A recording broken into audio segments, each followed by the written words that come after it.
आज हम सुनेंगे ईमानदार आदमी की कहानी। तो आपकी कहानी का नाम है अपना स्थान स्वयं बनाएं। राजा ने एक दिन अपने मंत्री से कहा, मुझे अपने लिए एक आदमी की ज़रूरत है। कोई तुम्हारी निगाह में जचे तो लाना। इतना ध्यान रखना कि आदमी अच्छा हो। बहुत दिन की जांच पड़ताल के बाद मंत्री को एक युवक जचा। उसने युवक की नौकरी छुड़ा दी और उन्नति का आश्वासन देकर राजा के सामने पेश किया। बहुत देर तक तो राजा को अपनी बात ही याद न आई।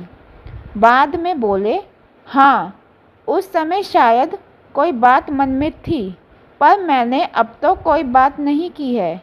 मंत्री ने कहा, हुजूर, मैंने इसे हजारों में से छांटा है और बढ़िया नौकरी से छुड़ाकर लाया हूँ।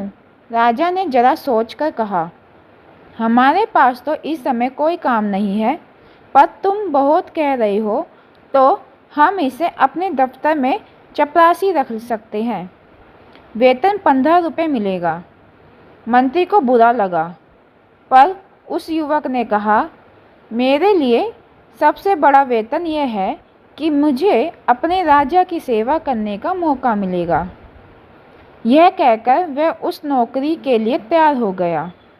मंत्री जब उसे दफ्तर छोड़ने गया तो वहाँ पर देखा कि बहुत ज़्यादा धूल थी, क्योंकि राजा वहाँ न कभी जाते थे और ना ही कोई काम करते थे।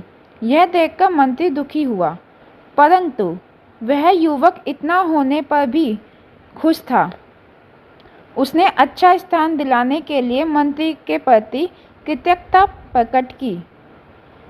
युवक ने लगातार कई दिनों तक उस दफ्तर को साफ करके उसे शाही दफ्तर का स्थान दे दिया। उस दफ्तर में एक छोटी सी कोठरी थी। युवक ने उसकी जांच पड़ताल की तो पता चला कि पिछले सालों में बादशाह के पास जो निजी पत्र आए थे उनके लिफाफों का ढेर लगा हुआ कोठरी में है। उसने बहुत से लिफाफों पर सोने की पच्चीकारी थी और रत्न जड़े थे।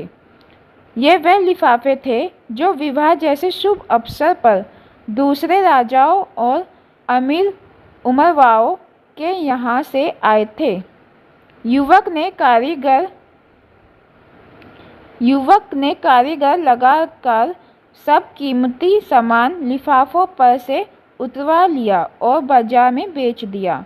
सामान बेचकर उसे कई हजार रुपए मिले। उनमें से कुछ रुपए तो उसने दफ्तर में बढ़िया फर्नीचर और चित्र आदि लगाने पर खर्च कर दिया और बाकी सरकारी खजाने में जमा कर दिए।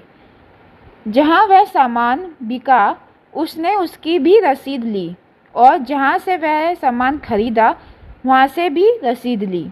दफ्तर सचमुच शाही दफ्तर हो गया।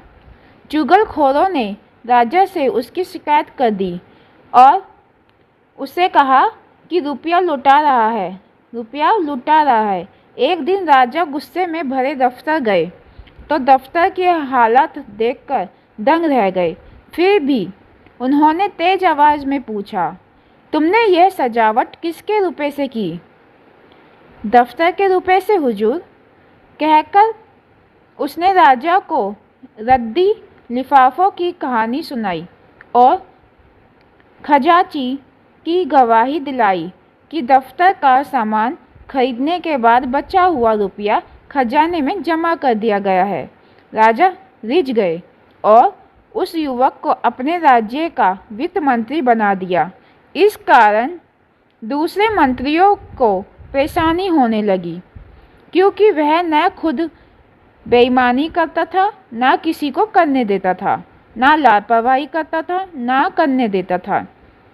उसके बाद से तो जो भी मंत्री राजा के पास जाता किसी न किसी बहाने उस युवक की शिकायत करता, जिससे कि वह राजा की नज़रों में गिर जाए।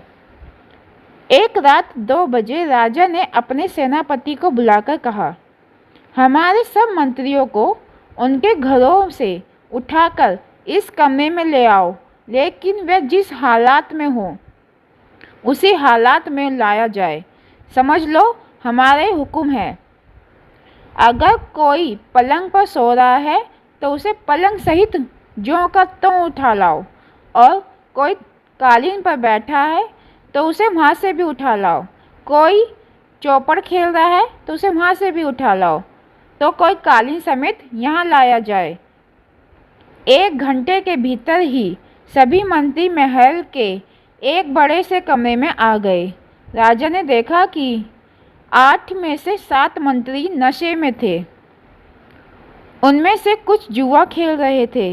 वित्त मंत्री भी बनियान पहने एक चौकरी पर बैठे दिए की रोशनी में कोई कागज देख रहे थे। सभी मंत्री बहुत लज्जित हुए। तब राजा ने वित्त मंत्री से पूछा, जनाब, रात के 2 बजे किस कागज में उलझे हुए थे? उसने उत्तर दिया, हुजूर, दूर के इलाके से 1 साल का जो राज कर आया है उसमें पिछले साल से 1 पैसा कम है, तो बार बार देख रहा था कि जोड़ में भूल हो गई है या सचमुच पैसा कम है। राजा ने अपनी जेब से 1 सिक्का फेंक कर कहा, लो, अब हिसाब ठीक कर दो और जाओ आराम करो। वित्त मंत्री ने नम्रता से कहा, पैसा वापस करते हुए कहा, हुजूर, पैसा तो मैं भी डाल सकता था, पर यदि पैसा कम है और उसके लिए पूछताछ नहीं हुई तो इससे अफसरों में ढील और बेईमानी पैदा होगी। उसकी बात सुनकर राजा बहुत खुश हुए और उन्होंने उस युवक को राज्य का प्रधानमंत्री बना दिया। तो कैसे लगी आज की कहानी? कहानी अच्छी लगी